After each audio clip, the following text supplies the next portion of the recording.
Working on an 84 Corvette. Started on, wouldn't start. These two plugs, no, I just cut my hand. On the driver's side, 2 and 3 poured water out of the spark plug. So, not good. Gonna have the heads tore off.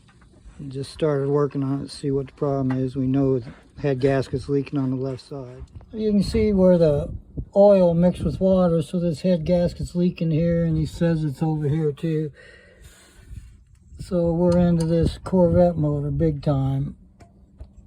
Gonna take the heads off here in a few minutes. Got the valve covers off, one of the last things, but look at all this rust. So it's been leaking bad. This cylinder, that cylinder.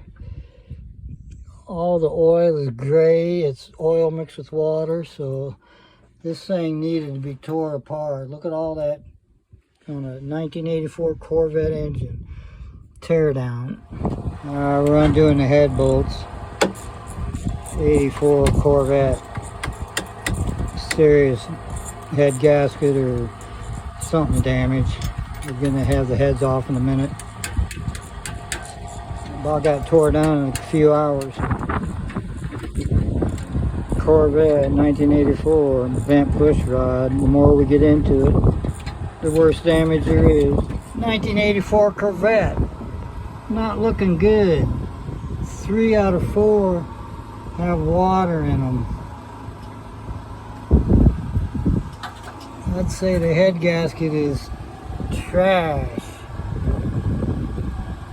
So now we're down to getting to the problem. One pushrod bent, head gaskets are junk.